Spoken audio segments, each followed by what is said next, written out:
Sir voice ಬರ್ತಾ ಇಲ್ಲ.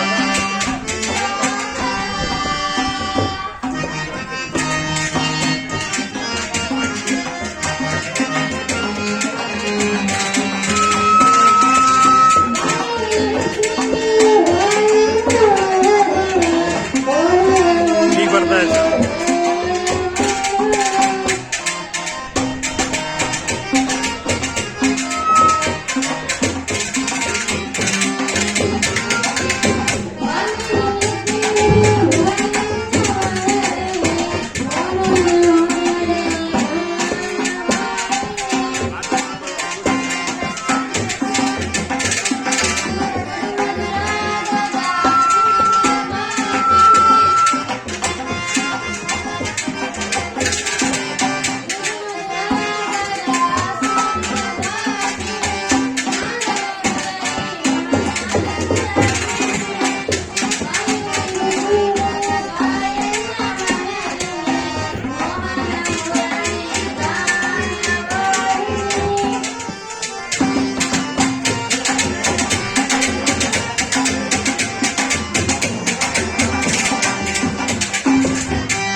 ಪಾಂಡವರು 12 ವರ್ಷ ವನವಾಸವನ್ನು 1 ವರ್ಷ ಅಜ್ಞಾತವಾಸವನ್ನು ಮುಗಿಸಿಕೊಂಡು ಹಸ್ತಿನಾವತಿಗೆ ಹಿಂದಿರುಗಿದರು.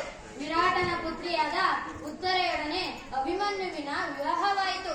ತಮಗೆ ಬರಬೇಕಾದ ಅರ್ಧ ರಾಜ್ಯವನ್ನು ಕೇಳಲು ಯುಧಿಷ್ಠಿರನು ತಮ್ಮ ಕುಲಪುರೋಹಿತನಾದ ಧೌಮ್ಯನನ್ನು ಸಂಧಿಗೆ ಕಳುಹಿಸಿದನು.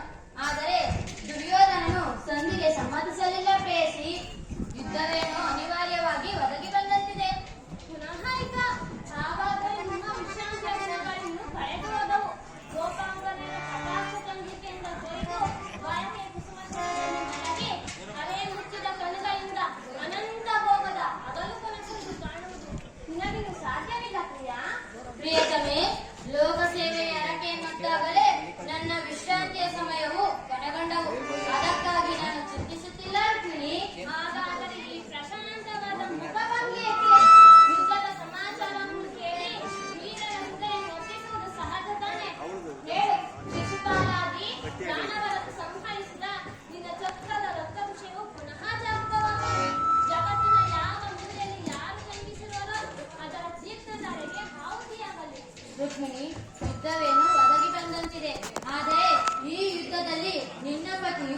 ಕೃಷ್ಣನು. ಈ ಯುದ್ಧದಲ್ಲಿ ನಾನು ಯಾವುದೇ ಆಯುಧಗಳನ್ನು ಧರಿಸಿ ಯಾರ ಪಕ್ಷವಾಗಿಯೂ ಕಾದಾಡುವುದಿಲ್ಲವೆಂದು ಪ್ರತಿಜ್ಞೆ ಮಾಡಿರುವೆನು. ಈ ಸೇನಾವಾರದ ಹೊಸ್ತಿಲನ್ನು ದಾಟದಿರಲು ಒಂದು ಅನುಕೂಲವಾದ ಕಾರಣವೇ ದೊರಕಂತಾಯಿತು. ವಾಸುದೇವ, ನಿನ್ನ ರಾಜನೀತಿಯ ಕೌಶಲ್ಯವನ್ನು ಈಗ ತಿಳಿದನು. ಇದು ಪರ್ಯಾಸವಲ್ಲ ರುಕ್ಮಿಣಿ. ಗೋಪಿಕಾಂಗನೆಯರಿಂದ ಪರಿವೇಷಿತನಾಗಿ ಮಧುರ ವೇಣುಗಾನದಿಂದ ಸೃಷ್ಟಿಯನ್ನು ನಡೆಸಿ ಲಲಿತಾ ಕೃಷ್ಣನ ಮಧುರ ರೂಪವನ್ನು ನೋಡಿದರು. ಕಂಸ, ಶಿಶುಪಾಲಾದಿ ದಾನವರನ್ನು ಲೀಲಾ ಮಾರ್ಗದಿಂದ ಸದೆಬಡಿದು ಅವನ ಪ್ರಚಂಡ ಅಟ್ಟಹಾಸದಿಂದ ಜಗತ್ತಿನ ಹೃದಯವು ಕಂಪಿಸುತ್ತಿರುವುದು. ಆದರೆ ಈ ಸಾರಿ ಯುದ್ಧ ಪ್ರಾರಂಭವಾದಾಗ ಇವೆರಡರಿಂದ ವಿಭಿನ್ನವಾದ ಬೇರೊಬ್ಬ ಕೃಷ್ಣನನ್ನು ನೋಡುವರು.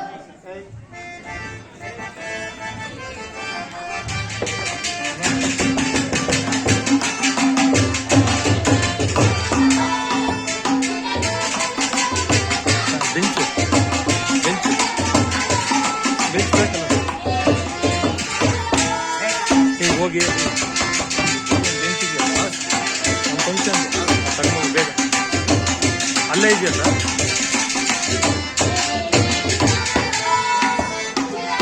ಬೇಡ ಮಾರುತಿ ಮಾರುತಿ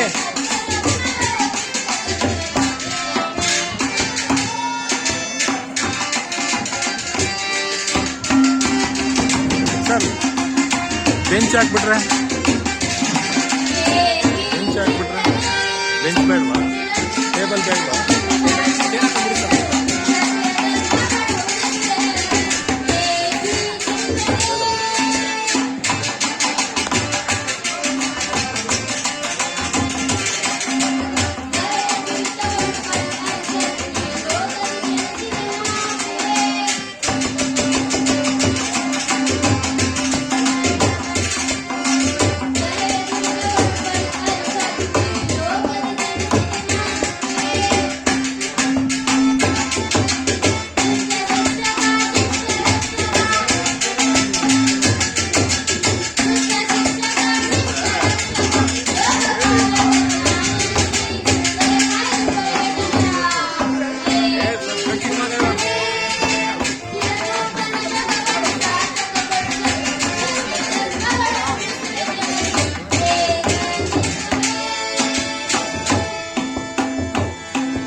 ರುಕ್ಮಿಣಿ, ದುಷ್ಟ ಶಿಕ್ಷಣೆ ಶಿಷ್ಟ ರಕ್ಷಣೆ. ದೇವಿ ರುಕ್ಮಿಣಿ, ಭಾರತ ವರ್ಷದಲ್ಲಿ ಜಗತ್ತಿಗೆ ಆದರ್ಶಭೂತವಾದ ಧರ್ಮರಾಜ್ಯವೊಂದನ್ನು ಸ್ಥಾಪಿಸುವುದೇ ನನ್ನ ಜೀವನದ ಏಕಮಾತ್ರ ಧ್ಯೇಯ, ನನ್ನ ನಿರಂತರ ಪರಿಶ್ರಮದ ಸವಿಗನಸು.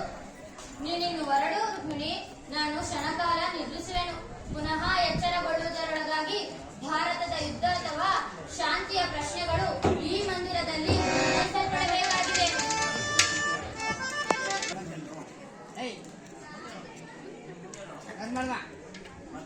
ಮಾತಾಡಮ್ಮ ಒಂದ್ಸರಿ ವೀಣಾ. ಸ್ವಾಮಿಯು ಶಯನಿಸುವಂತಿದೆ.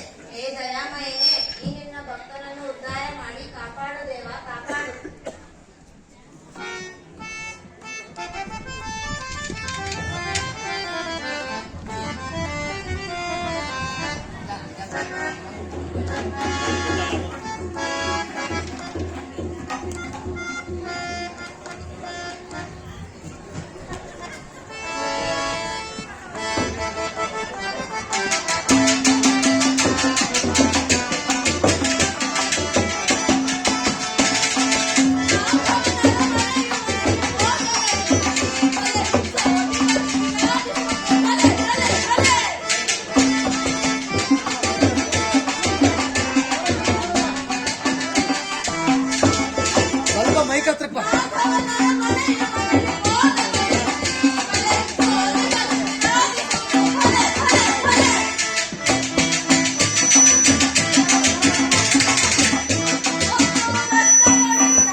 ಏಮ್ಮ ಕುರುಡಾದ ಶ್ರೀಕೃಷ್ಣ ಮುಂದೆ ಬಾಮ್ಮ. ಕುರುಡಾದ ಶ್ರೀಕೃಷ್ಣ ಪರಮಾತ್ಮನು ನಿದ್ರಿಸುತ್ತಿರುವನು. ಈ ಆಸನದಲ್ಲಿ ಕುಳಿತುಕೋ, ಇನ್ನೇನು ಎಚ್ಚರಗೊಳ್ಳುವನು. ಏನು ಕೃಷ್ಣ ಇನ್ನೂ ನಿದ್ರಿಸುತ್ತಿರುವನೆ? ಕೃಷ್ಣ ನಿದ್ರಿಸು, ಚೆನ್ನಾಗಿ ನಿದ್ರಿಸು. ನಿನ್ನೊಡನೆ ಒಂದು ಮಾತಿನ ಸಾಧ್ಯಕ್ಕೆ ಏನದು ಕುರುಡಾದ? ನಮಗೂ ಪಾಂಡವರಿಗೂ ಯುದ್ಧವು ಪ್ರಾರಂಭವಾಗುವುದು. ಆಗ ನೀನು ನಮ್ಮ ಪಕ್ಷವನ್ನು ವಹಿಸಬೇಕು. ಇದಕ್ಕೆ ನಾನೀಗ ಉತ್ತರ ಕೊಡಲು ಸಾಧ್ಯವಿಲ್ಲ ಮಹಾರಾಜ. ನಾವು ಶ್ರೀಕೃಷ್ಣನ ಅಧೀನರು. ಶ್ರೀಕೃಷ್ಣನು ಎಲ್ಲಿರುವನೋ ನಾವು ಅಲ್ಲೇ ಇರುವೆವು. ಸರಿಯಾದ ಮಾತು ಸಾಧ್ಯಕ್ಕೆ. ಹಾಗಾದರೆ ಕೃಷ್ಣ ನಮ್ಮ ಪಕ್ಷವನ್ನು ವಹಿಸಿದರೆ ಇಡೀ ಯಾದವ ಸೈನ್ಯವೇ ನಮ್ಮ ಕೈವಶವಾದಂತೆಯೇ ಸರಿ. ಓ, ಸಂದೇಹವೇಕೆ ಮಹಾರಾಜ? ಈ ಪೀಠದಲ್ಲಿ ಕುಳಿತುಕೋ.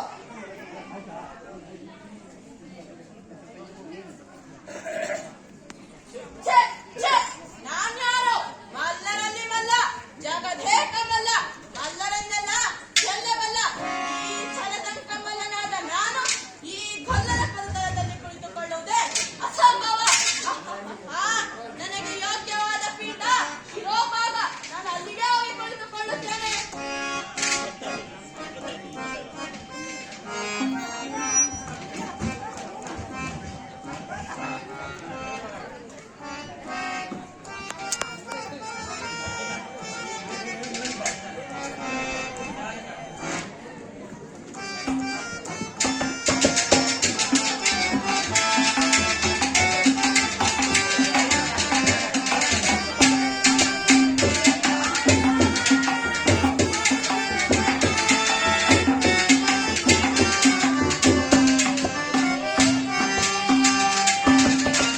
ವಾಯ್ಸ್ ಬರ್ತಾ ಇಲ್ಲ.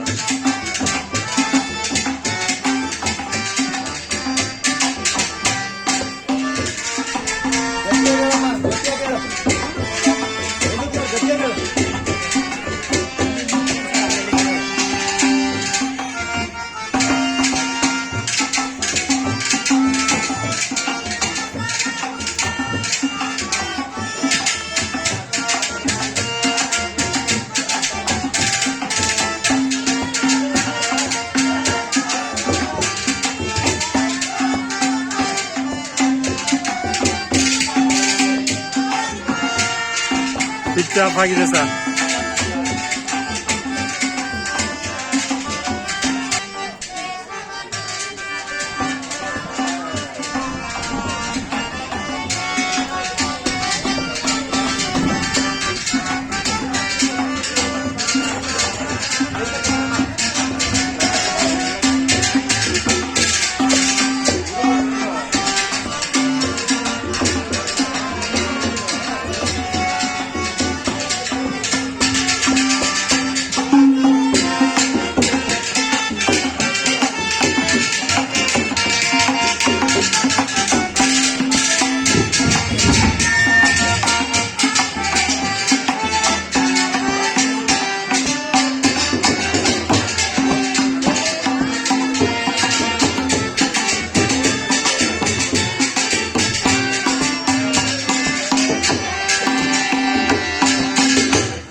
ಸಾತ್ಯಕಿ, ಎಲ್ಲಿ ನನ್ನ ಪ್ರಾಣಸಖನು? ಹಿಂದೆಯೇ ನಿನ್ನ ಪ್ರಾಣಸಖನು. ನಿನ್ನ ವಿಳಂಬದಿಂದ ಎಲ್ಲವೂ ಹಾಳಾಯಿತು. ಏಕೆ? ಮುಂದೆ ಬಾಮ್ಮ. ಏನಾಯಿತು ಸಾತ್ಯಕಿ? ಓ, ನನಗದು ಹೇಳಲು ಬಾಯಿಲ್ಲ. ನೀನೇ ನೋಡು. ಓಹೋ, ಮುಂದೆ ಬಾಮ್ಮ ಒಂಚೂರು. ನನಗಿಂತ ಮೊದಲು ದ್ವಾರಕೆಯಲ್ಲಿ ಶ್ರೀಕೃಷ್ಣನ ಸಹಾಯ ಪಡೆಯಲು ಬಂದಿರುವನು. ಅರ್ಜುನ, ನಿನ್ನ ಆಲಸ್ಯ ಪ್ರವೃತ್ತಿಯ ಫಲವಾಗಿ ದುರ್ಯೋಧನನು ಇಂದು ಶ್ರೀಕೃಷ್ಣನ ಸಹಾಯವನ್ನು ಪಡೆಯುವನು. ಇದೆಂತಹ ವಿಳಂಬನೆ ಪಾರ್ಥ? ಇದು ವಿಳಂಬನೆಯಲ್ಲ ಸಾತ್ಯಕಿ, ಪಾಂಡವರ ದುರ್ದೈವ. ಅಥವಾ ನಾನು ಒಲಗುವುದಾದರೆ ಏಕೆ? ಕೌರವರು ನಮ್ಮ ಆತ್ಮೀಯರಲ್ಲವೇ? ವಾಸುದೇವನ ಕೃಪಾ ದೃಷ್ಟಿಯು ಒಂದು ವೇಳೆ ಮೊದಲು ಅವರ ಮೇಲೆ ಬಿದ್ದರೆ ಅದು ನನಗೆ ಆನಂದದ ವಿಷಯವೇ? ಯುಧಿಷ್ಠಿರನು ತನ್ನ 4 ಸಹೋದರರು ಚಿರದಿನ ಸಲುವಾಗಿ ವನವಾಸಕ್ಕೆ ತೆರಳುವೆವು. ಅರ್ಜುನ, ನನ್ನನ್ನು ನೋಡಿ ನಿನಗೆ ಅಸಮಾಧಾನವೇ?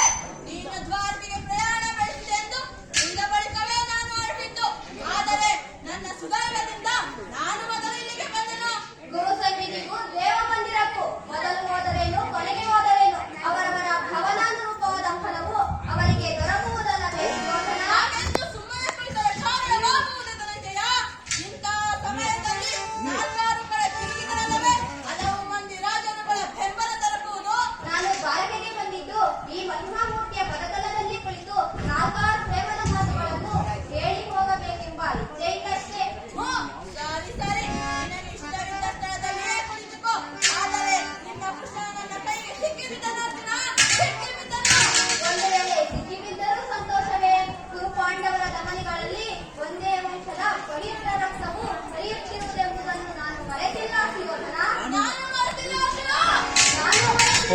ಬಂದ್ರೆ ಗಳಕೆಲ್ ಏ ಜನಾರ್ದನ, ಜಾಗರಿತನಾಗು. ಜಗತ್ತಿನ ಜೀವಕೋಟಿಯನ್ನು ಅಸತ್ಯದಿಂದ ಸತ್ಯದ ಸೀಮೆಗೆ ಸೇರಿಸು.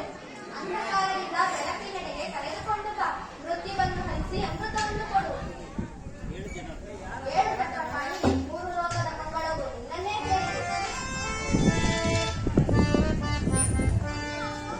ಓ, ಯಾರು? ಧನಂಜಯ, ಯಾವಾಗ ಬಂದೆ? ಬಂದು ಎಷ್ಟು ಹೊತ್ತಾಯ್ತು? ಎಲ್ಲರೂ ಕುಶಲವೇ? ಛೇ ಛೇ, ಈ ಶರಣದಡಿಯಲ್ಲಿ ಕುಳಿತುಕೊಂಡೆ. ಆ ಪಾರ್ಶ್ವದಲ್ಲಿ ಪೀಠಗಳಿರಲಿಲ್ಲವೇ? ವಾಸುದೇವ, ನಿನ್ನ ಚರಣ ಸನ್ನಿಧಿಯೇ ನನಗೆ ಪರಮಸ್ಥಾನ. ಅದೇ ಮಹಾಪ್ರಸಾದ. ವಾಸುದೇವ! ಓ, ಯಾರು? ಭಾವ ಕೌರವೇಶ್ವರ, ಯಾವಾಗ ಬಂದೆ? ಬಂದ ಸಮಾಚಾರವೇನು? ಬಂದವನು ನೀನಾದರೂ ನನ್ನನ್ನು ಎಚ್ಚರಿಸಬಾರದಿದ್ದೆ. ಚಕ್ರವರ್ತಿಯಾದ ನೀನು ನನ್ನ ಸಮಯವನ್ನು ನಿರೀಕ್ಷಿಸುವಂತಾಯ್ತಲ್ಲ. ಅದಿರಲಿ, ನೀವಿಬ್ಬರು ಏತಕ್ಕಾಗಿ ಇಲ್ಲಿಗೆ ಬಂದಿರಿ? ಕೃಷ್ಣ, ಈ ನಿನ್ನ ಅಗಲಿಕೆಯ ಸ್ತೋತ್ರ ಬರೀ ಪಾತ್ರಾಭಿನಯದ ನಾಟಕ. ನಾನು ಬಂದು ಬಹಳ ಹೊತ್ತಾಗಿದ್ದರು ಎಚ್ಚರಗೊಳ್ಳದ ನೀನು ಈ ನಿನ್ನ ಪ್ರಾಣಸಕ್ಕನಾದ ಅರ್ಜುನನ ಬಂದವನೇ ಎದ್ದು ನಿಂತು ಭಾಷಣವನ್ನು ಪ್ರಾರಂಭಿಸಿಬಿಟ್ಟೆಯಲ್ಲ. ಚೆನ್ನಾಗಿದೆ ಈ ನಿನ್ನ ಕಪಟ ನಾಟಕ. ಭಾವ ಸುಯೋಧನ, ನೀನು ಬಂದದ್ದನ್ನು ನಾನು ನೋಡಲೇ ಇಲ್ಲ. ಅದಿರಲಿ, ನೀವಿಬ್ಬರು ಏಕಕಾಲದಲ್ಲಿ ಇಲ್ಲಿಗೆ ಬಂದ ಕಾರಣವೇನು? ಕೃಷ್ಣ, ಗೋರ್ಗರವ ಕಾಡ್ಗಿಚ್ಚಿನ ಪಾಂಡವರ ಭೀಕರ ಸಂಗ್ರಾಮ ಸಿದ್ಧವಾಗಿರುವುದು. ಅದರಲ್ಲಿ ನೀವು ನಮ್ಮ ಪಕ್ಷವನ್ನು ವಹಿಸಬೇಕೆಂದು ಪ್ರಾರ್ಥಿಸಲು ಇಲ್ಲಿಗೆ ಬಂದನು. ಭಾವ ಸುಯೋಧನ, ಯುದ್ಧದ ವಿಚಾರದಲ್ಲಿ ನನ್ನದೊಂದು ಸಲಹೆ ಇರುವುದು. ಏನದು ನಿನ್ನ ಸಲಹೆ? ಅರ್ಜುನ, ನೀನು ಸಹ ಯಾದವರ ಸಹಾಯ ಬೇಡುವ ಉದ್ದೇಶದಿಂದ ಇಲ್ಲಿಗೆ ಬಂದಿರುವೆ ಎಂದು ತೋರುವುದು. ಈ ಉಭಯ ಸಂಕಟದಲ್ಲಿ ನಾನೇನು ಮಾಡಲಿ? ವಾಸುದೇವ, ನಿನ್ನ ಕೃಪಾದೃಷ್ಟಿಯು ಮೊದಲು ನನ್ನ ಮೇಲೆ ಬಿದ್ದಿರುವುದರಿಂದ ನೀನು ನನಗೆ ಸಹಾಯ ಮಾಡಲೇಬೇಕು. ಕೃಷ್ಣ, ನೀನು ನಮ್ಮಿಬ್ಬರಿಗೂ ಸಮಾನ ಬಂಧು. ಆದರೆ ಮೊದಲು ನಿನ್ನ ಬಳಿಗೆ ಬಂದವರ ಪಕ್ಷವನ್ನು ವಹಿಸುವುದು ವಿರೋಚಿತವಾದ ಧರ್ಮ. ಅಲ್ಲದೆ ನೀನು ವೀರನು, ನ್ಯಾಯಶೀಲನು. ಮೊದಲು ನಿನ್ನ ಬಳಿಗೆ ಬಂದ ಪಕ್ಷವನ್ನು ವಹಿಸುವುದು ಆ ಧರ್ಮವನ್ನು ಪಾಲಿಸಿದಂತಾಗುವುದಲ್ಲವೇ ಕೃಷ್ಣ? ಭಾವ ಸುಯೋಧನ, ನೀನು ಮೊದಲು ಬಂದೆ ಎಂಬ ವಿಚಾರದಲ್ಲಿ ನನಗೆ ಸ್ವಲ್ಪವೂ ಸಂದೇಹವಿಲ್ಲ.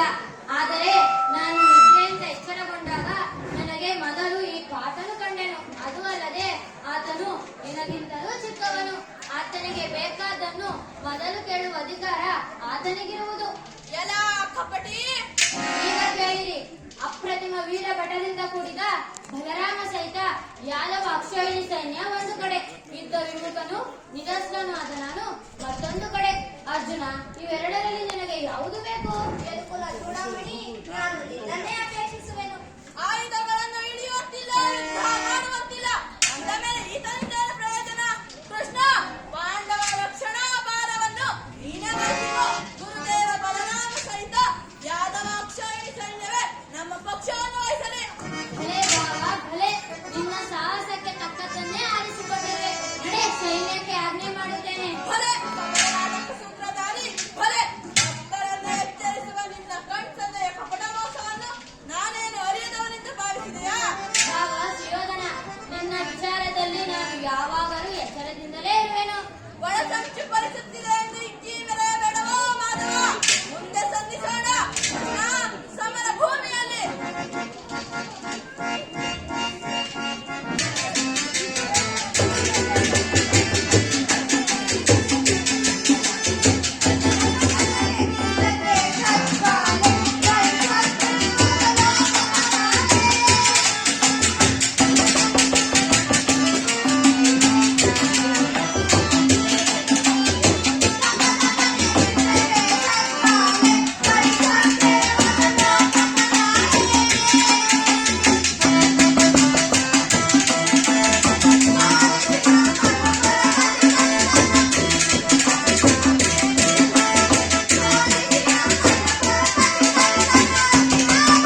ದಿನಕ್ಕೊಂದು ಇಡೀ ಅನ್ನ, ಒಂದು ವರಡ ನೀರನ್ನು ಕೊಡುತ್ತಿದ್ದೆ.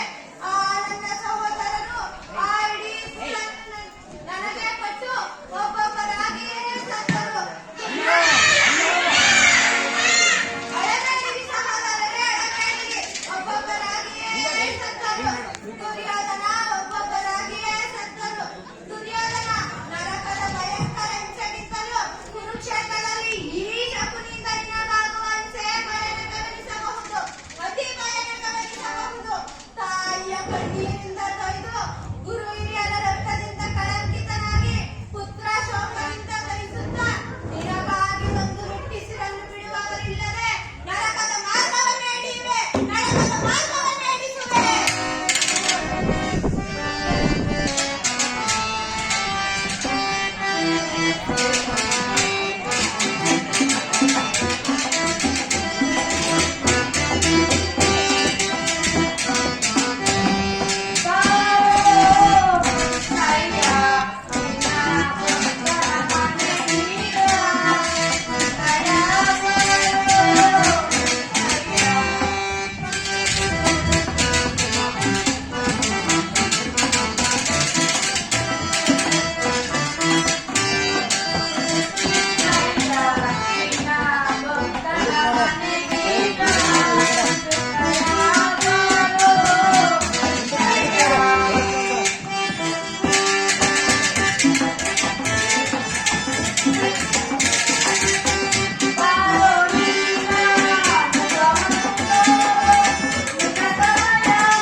ದರ್ಶನವಾಗುವುದೋ ಕಾಣೆ, ಅಥವಾ ನನ್ನ ಆರಾಧನೆಯ ಶ್ರೀಕೃಷ್ಣ ಪರಮಾತ್ಮನೇನಾದರೂ ಬರುತ್ತಿರಬಹುದೇ? ಹೌದು, ಅದು ಪರಮಾತ್ಮನು ಬರುತ್ತಿರುವನು. ಪರಮಾತ್ಮ ನಿನಗೆ ನಮಸ್ಕರಿಸುತ್ತೇನೆ. ವಿದುರ, ನಿನಗೆ ಮಂಗಳವಾಗಲಿ. ನಾನು ಇಂದು ಇಲ್ಲಿಗೆ ಒಂದು ಕಾರ್ಯಗತವಾಗಿ ಬಂದಿರುವೆನು. ನೀನಿನ್ನು ದುರ್ಯೋಧನ ಸಭೆಗೆ ತೆರಳು, ನಾನು ಬರುವೆನು. ನಿನ್ನ ಇಷ್ಟದ ದಯ ಆಗಲಿ ಪರಮಾತ್ಮ, ನಾನು ಹೋಗುವೆನು.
ಮಾಡಮ್ಮ. ಆ ಕೃಷ್ಣನ ರಾಯಭಾರಿಯನ್ನಾಗಿ ಕಳುಹಿಸುವಂತೆ ನೋಡಿದ್ರ ಎಷ್ಟರ ಮಟ್ಟಿಗೆ ಅವರ ಅಟ್ಟಹಾಸ. ಸುಮ್ಮನಿರಿ ಅದು ಹೆಂಗೋ ಮಾಡುತ್ತೆ.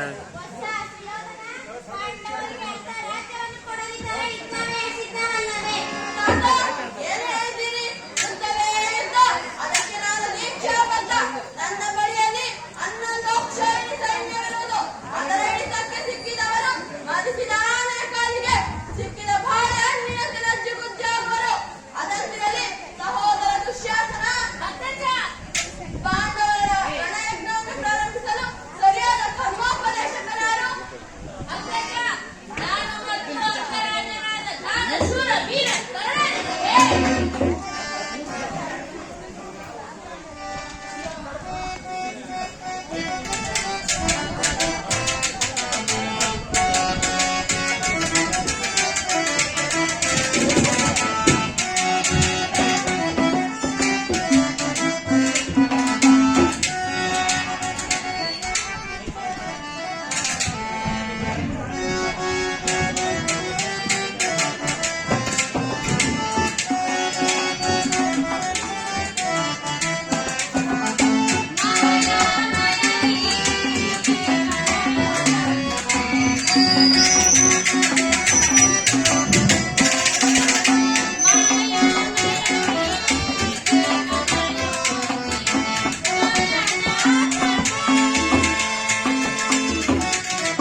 ಮುಂದೆ ಬಾಮ್ಮ, ಮುಂದೆ ಬಾಮ್ಮ.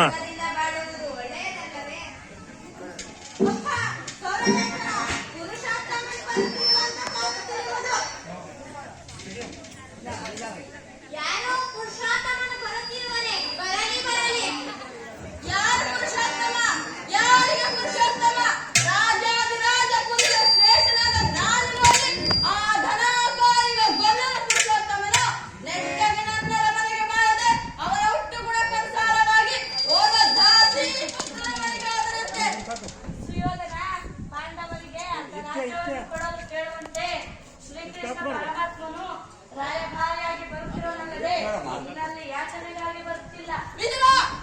ಉಪದೇಶ ಮಾಡುವಲ್ಲಿ ನೀನು ಅಪರಾಧಯ.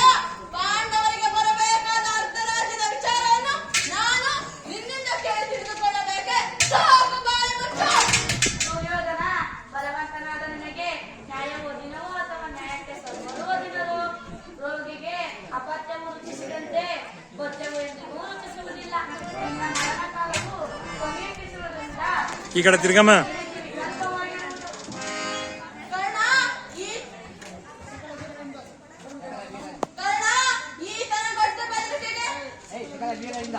ಸಕಲ ವೀರರಿಂದ ಪರಿವೃತನಾದ ಈ ಚಕ್ರವರ್ತಿಗೆ ದಾಸಿ ಪುತ್ರ ನೀತಿ ವಚನಗಳು ಅನಾವಶ್ಯಕ. ಸಹೋದರ, ಹಿರಿಯರು ಪೂಜ್ಯರು ಎಷ್ಟು ಸುಮ್ಮನಿದ್ದರೆ ರಾಜಸ್ಥಾನವೆಂಬ ಗೌರವವನ್ನರಿಯದೆ ಮಾತನಾಡುತ್ತಿರುವ ಯಜಮಾನ್ರೆ ಬನ್ನಿ ಈ ಕಡೆ ಒಂಚೂರು.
ಈ ಕಡೆ ತಿರ್ಗಮ್ಮ. ನಾನು ತಿಳಿದಿರುವ ನೀತಿಯನ್ನು ಹೇಳಿಯೇ ತೀರಬೇಕು. ಈ ಕಡೆ. ಜಗದೊಡೆಯನಾದ ಶ್ರೀಕೃಷ್ಣ ಪರಮಾತ್ಮನನ್ನು ನಿರ್ಧಾರಿಸುತ್ತಿರುವೆಯಾ? ಕೇಳು. ಹಿಂದೆ ದ್ರೌಪದಿ ವಸ್ತ್ರಾಪಹರಣ ಕಾಲದಲ್ಲಿ ಭೀಮನು ಮಾಡಿದ ಪ್ರತಿಜ್ಞೆಯಂತೆ ನಿನ್ನ ತೊಡೆಯನ್ನು ಪ್ರಹರಿಸಿ ಕೊಲ್ಲುವಾಗ ಅದನ್ನು ಕಳೆಯಬೇಕೆಂದು ಇಟ್ಟಿದ್ದ ಬಿಲ್ಲನ್ನು ಈಗಲೇ ಮುರಿದುಹಾಕಬೇಕು. ಪ್ರಮಾದವಾಯಿತು. ದುರ್ಯೋಧನ ಪೂಜ್ಯನಾದ ವಿದುರನನ್ನು ಅಪಹಾಸ್ಯಕ್ಕೀಡು ಮಾಡಿ ಸರ್ವೋತ್ತಮವಾದ ಬಿಲ್ಲಿನ ಸಹಾಯವನ್ನು ಪಡೆದುಕೊಂಡೇ ಅಲ್ಲ. ಕರ್ಣ, ಈತನ ದೊಡ್ಡ ಬೆದರಿಕೆಗೆ ನೀನು ಹೆದರುವೆಯಾ? ಕರ್ಣ, ಈ ವಿದುರನು ಎಂದೂ ತಾನೇ ಬಿಲ್ಲನ್ನು ಹಿಡಿದು ಯುದ್ಧ ಮಾಡಿರುವನು. ಆತನ ಬಿಲ್ಲಿಯಿಂದ ಆಗತಕ್ಕದ್ದಾದರೇನು? ಹೋಗಲಿ ಬಿಡು. ಈಗ ಕೇಳಿರಿ ಎಲ್ಲರೂ. ದೂತನಾಗಿ ಬರುತ್ತಿರುವ ಆ ಕೃಷ್ಣನಿಗೆ ಯಾರಾದರೂ ಎದ್ದು ನಿಂತು ನಮಸ್ಕರಿಸಿದರೆ ಅಂತವರು ಈ ಸಭೆಯನ್ನು ಬಿಟ್ಟು ಓಡಬೇಕಾಗುವುದು. ಎಚ್ಚರ!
ನಿಮ್ಮೆಲ್ಲರಿಗೂ ಮಂಗಳವಾಗಲಿ.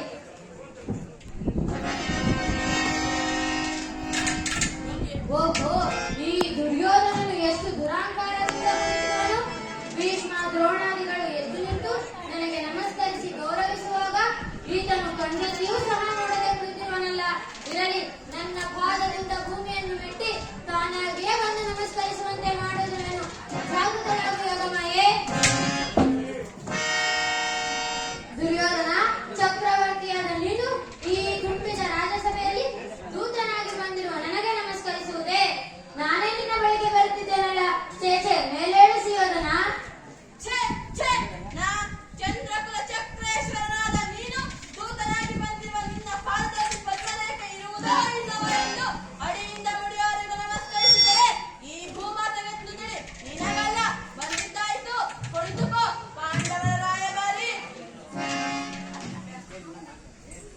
ಮುರಾರಿಯು ಸಭೆಗೆ ಬಂದ ಮುಖ್ಯ ಉದ್ದೇಶ ಏನೆಂಬುದನ್ನು ತಿಳಿಸಬಹುದು. ತಿಳಿಸಿದನು. ಪರಮ ಪೂಜ್ಯರಾದ ಆಚಾರ್ಯರೇ, ಕುರುವೃತ್ತರೇ, ಕೌರವ ಪಕ್ಷಿಯರೇ, ನಾನಿಂದು ಪಾಂಡವರ ರಾಯಭಾರಿಯಾಗಿ ಇಲ್ಲಿಗೆ ಬಂದಿರುವೆನು. ಅವರು ಕಳುಹಿಸಿರುವ ಸಂದೇಶವನ್ನು ನಿಮ್ಮ ಮುಂದಿಡುವುದೇ ನನ್ನ ಅಭಿಮತ. ಕುರು ಪಾಂಡವರ ಭವಿಷ್ಯ ರಾಜಕಾರ್ಯ ವ್ಯವಸ್ಥೆಯು ಈಗ ನಿರ್ಣಯಿಸಲ್ಪಡಬೇಕಾಗಿದೆ.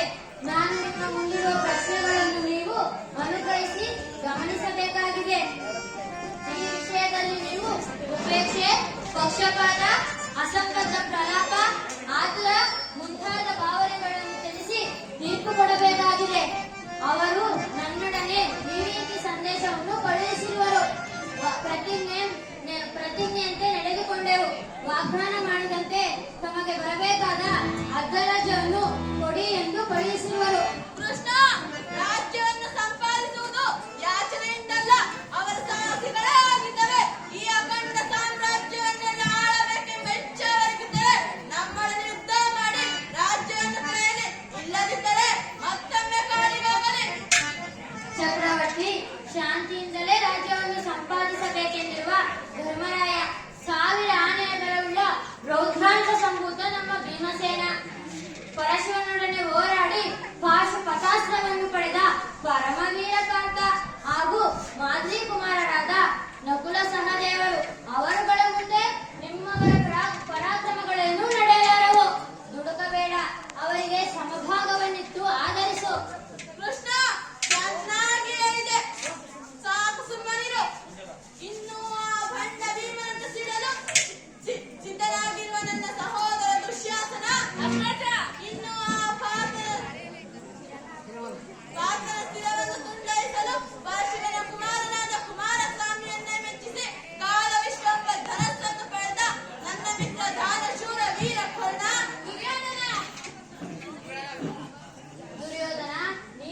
ಪಾಂಡವರಿಗೆ ಅರ್ಧ ರಾಜ್ಯವನ್ನು ಕೊಡದಿದ್ದರೆ ಅವರೇ ಎಲ್ಲವನ್ನು ಅಪಹರಿಸುವರು.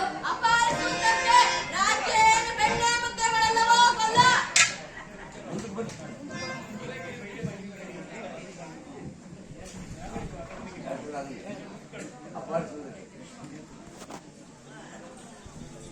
ಧೃತರಾಷ್ಟ್ರ, ಪ್ರಿಯಪುತ್ರರೇ, ಸಭಾಸದರೇ, ಶ್ರೀಕೃಷ್ಣ ನಿಮ್ಮ ಮುಂದೆ ನಿರೂಪಿಸಿದ ರಾಜ್ಯ ಕಾರ್ಯವನ್ನು ನೀವೆಲ್ಲರೂ ಕೇಳಿದ್ದೀರಲ್ಲವೇ? ಪಾಂಡವರು ನೀವು ಅಣ್ಣ ತಮ್ಮ ಈ ಕಡೆ ಮುಂದೆ ನೋಡ್ರಮ್ಮ. ನಿಮ್ಮಲ್ಲಿ ಈ ವೈರ್ಯವು ಇಲ್ಲವೇ? ಯೋಚಿಸಿ ನೋಡು ಸುಯೋಧನ. ಆದ್ದರಿಂದ ಪಾಂಡವರಿಗೆ ಅರ್ಧ ರಾಜ್ಯವನ್ನು ಕೊಟ್ಟು ಸೌಖ್ಯದಿಂದ ಬಾಳುವುದು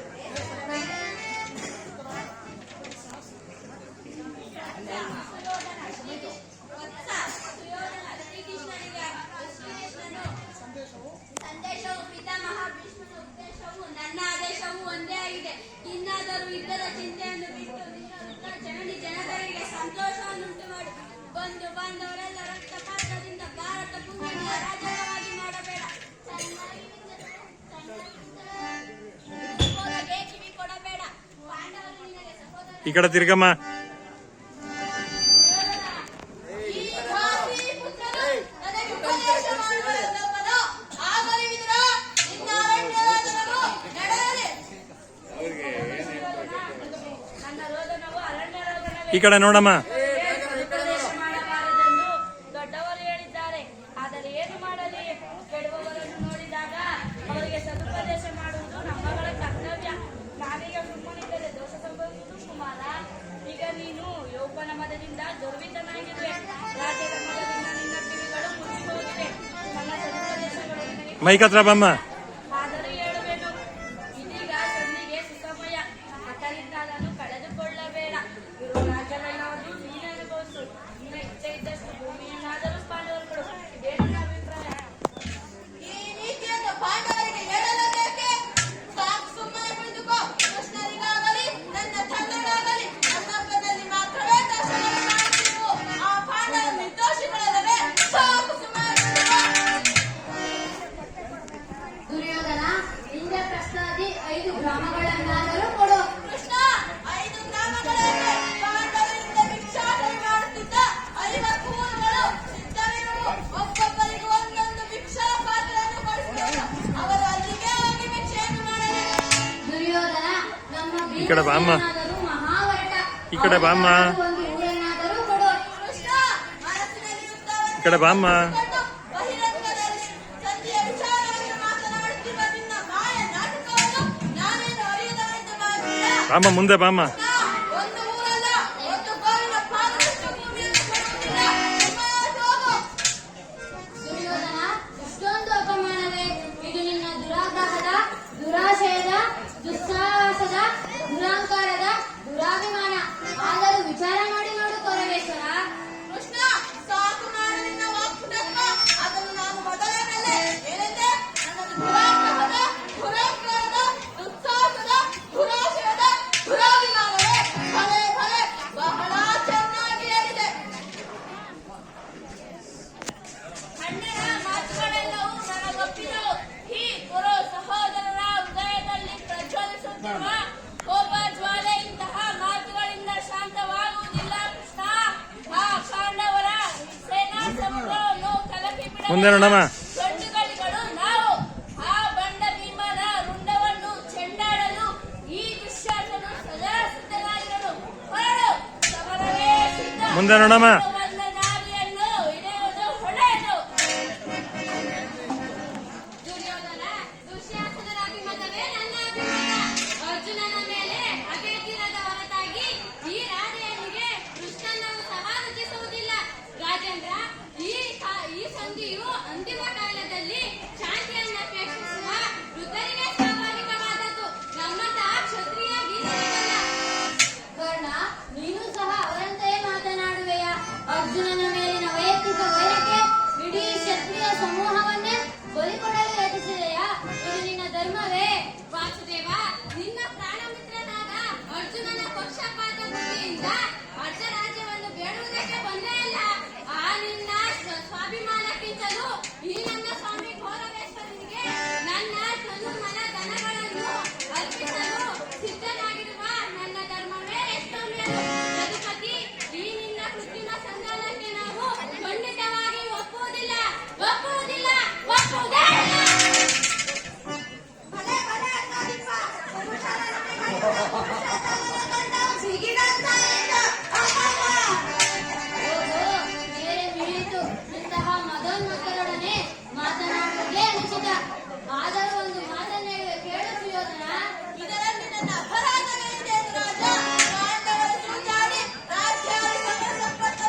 ನೀವು ಡ್ರೆಸ್ ಗಿಫ್ಟ್ ಮಾಡ್ಕೊಂಡ್ರು ಸಾಕು.